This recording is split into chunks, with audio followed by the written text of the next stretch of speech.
오랜만에 돌아온 고향집은 시간이 멈춘 듯 조용했다.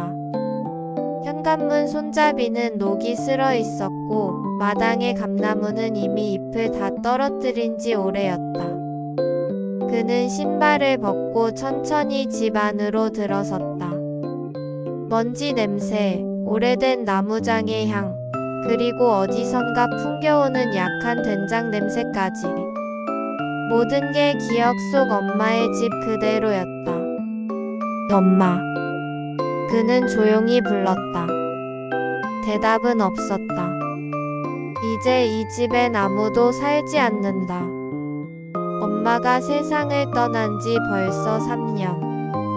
그동안 그는 한 번도 이곳에 발을 들이지 못했다. 책상 위엔 아직도 낡은 시계가 멈춰 있었고 벽에 걸린 가족 사진 속 엄마는 늘 그렇듯 환하게 웃고 있었다. 그는 의자에 앉아 사진을 바라보았다. 그 미소가 그리웠다. 살아있을 땐 그 미소가 당연했는데 이제는 그 한 장의 사진이 전부가 되어버렸다. 그는 서랍을 열었다. 손때 묻은 편지지, 빛바랜 영수증, 그리고 봉투 하나. 민수에게. 그 글씨를 보는 순간 그의 손끝이 떨렸다. 엄마의 필체였다. 그는 조심스레 봉투를 열었다. 종이 한 장이 접혀 있었다. 민수야, 이 편지를 내가 언제 읽게 될진 모르겠다. 하지만 그땐 아마 나는 없겠지. 그래도 엄마가 꼭 하고 싶은 말이 있어서 이렇게 남긴다. 그는 숨을 삼켰다. 글씨는 삐뚤빼뚤했지만 그 안에는 엄마의 온기가 느껴졌다. 너는 늘 착한 아들이었어. 엄마는 그게 미안했다. 항상 내게 기대기만 하고 힘든 내색조차 하지 못하게 했던 게. 그의 시선이 흔들렸다. 그는 잠시 손을 내려놓고 눈을 감았다. 기억 속 엄마는 언제나 씩씩하고 강한 사람이었다. 아픈 날에도 웃으며 밥을 차려주던 그 모습. 그는 그제야 깨달았다. 그 강함이 얼마나 외로운 용기였는지를. 민수야, 엄마가 죽기 전 가장 두려웠던 건 병이 아니야. 내가 혼자 남을까봐 그게 무서웠다. 그래서 미안하지만 엄마는 내가 울지 않길 바란다. 편지 끝에는 작은 글씨로 이렇게 쓰여 있었다. 엄마의 방 책장 안쪽 파란 상자를 열어봐. 그는 자리에서 일어났다. 떨리는 손으로 책장을 열고 안쪽 깊은 곳에서 작은 파란 상자를 꺼냈다. 먼지가 수북이 쌓인 상자. 뚜껑을 여는 순간 그 안에는 사진 몇 장과 함께 또 다른 봉투 하나가 있었다. 봉투엔 이렇게 적혀 있었다. 아버지에게 전하지 못한 편지. 그는 숨을 삼켰다. 엄마는 평생 아버지를 원망했다. 어린 시절의 기억은 늘 싸움과 눈물뿐이었다. 그런데 엄마는 왜 이 편지를 남겼을까? 그는 조심스럽게 봉투를 열었다. 영수씨, 이젠 당신을 원망하지 않아요. 우리가 함께한 세월이 짧았지만 그 시간 안에도 사랑은 있었어요. 나는 그걸 너무 늦게 알았어요. 그의 손끝이 떨렸다. 편지의 마지막 줄엔 이렇게 적혀 있었다. 당신이 떠난 뒤에도 나는 당신을 미워하면서 사랑했어요. 그는 두 눈을 감았다. 바람이 불어 커튼이 흔들렸고 어디선가 엄마의 목소리가 들리는 듯했다. 민수야, 엄마는 괜찮다. 그는 조용히 속삭였다. 엄마, 나도 이제 괜찮아요. 그 순간 벽에 걸린 시계가 딸깍하고 다시 움직였다. 멈췄던 시간이 다시 흐르기 시작한 것이다. 그날 밤 민수는 불 꺼진 거실에 앉아 있었다. 창밖엔 빗방울이 떨어졌고 시계 초침 소리만이 방 안을 가르고 있었다. 엄마의 편지를 다시 꺼내 읽었다. 글자 하나하나가 가슴에 새겨졌다. 엄마가 죽기 전 가장 두려웠던 건 병이 아니야. 내가 혼자 남을까봐 그게 무서웠다. 그 문장이 계속 귓가에 맴돌았다. 그는 한참을 앉아 있다가 천천히 자리에서 일어났다. 엄마의 방으로 가서 파란 상자를 다시 열었다.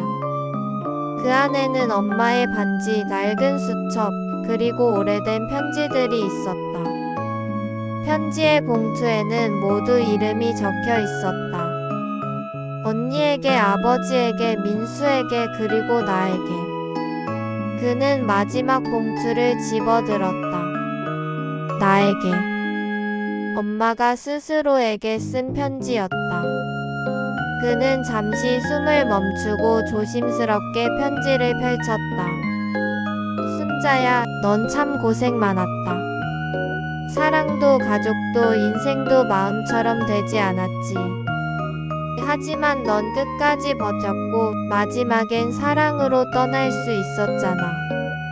글씨는 떨려 있었지만 그 안엔 평온함이 있었다.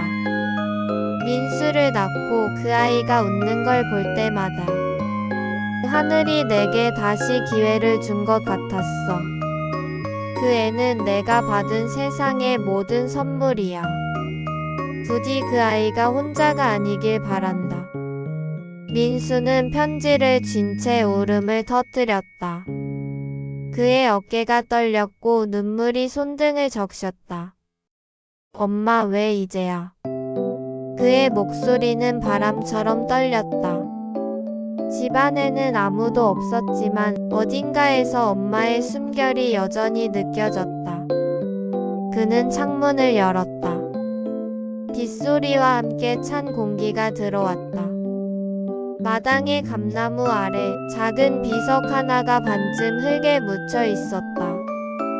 그는 다가가 흙을 털어냈다. 비석에는 이렇게 적혀 있었다. 여기 나의 모든 사랑이 잠들다. 그는 무릎을 꿇었다. 엄마, 당신의 사랑이 이렇게 남아 있었네요. 바람이 불어 그의 머리카락을 스쳤다. 감나무 가지 사이로 달빛이 내려왔다. 그 빛이 마치 엄마의 손길처럼 따뜻했다. 그날 이후 민수는 매년 봄 엄마의 집을 찾았다. 그는 마당을 쓸고 묘 앞에 꽃을 두었다. 감나무 아래 앉아 조용히 속삭였다. 엄마, 오늘은 날씨가 참 좋아요. 그 말에 대답은 없었지만 바람이 살짝 스치며 그를 안아주는 듯했다. 시간은 흘렀고 민수의 머리에도 흰빛이 섞였다. 그는 여전히 그 집을 지켰다. 마을 사람들은 그를 감나무 집 아저씨라 불렀다. 누군가는 물었다. 그 오래된 집 왜 아직도 안 팔아요? 그는 미소 지으며 대답했다. 여긴 엄마가 아직 사는 집이에요. 밤이 되면 그는 늘 마루에 앉았다. 달빛 아래에서 엄마의 편지를 읽었다. 글씨는 점점 바랬지만 그 안의 사랑은 사라지지 않았다. 그리고 어느 해 여름 그는 편지를 정리해 나무 상자에 넣었다. 엄마의 집에 온 모든 이들이 이 편지를 읽을 수 있길. 그는 상자를 마루 밑에 묻었다. 그 위에 새긴 글귀. 사랑은 남지 않는다 생각했지만 이제 나는 안다. 사랑은 집처럼 남는다는 걸. 그날 밤 감나무 잎 사이로 바람이 불었다. 그 바람 속에서 누군가의 목소리가 들려왔다. 민수야, 잘했어. 그는 눈을 감고 미소 지었다. 그리고 조용히 대답했다. 엄마, 이제 진짜 괜찮아요. 달빛은 마당을 가득 채우고 그 위로 하얀 꽃잎이 흩날렸다. 그는 하늘을 올려다보며 속삭였다. 사랑은 사라지는 게 아니라 형태를 바꿔 남는 거였네요. 그날 이후 그 집은 마을 사람들의 쉼터가 되었다.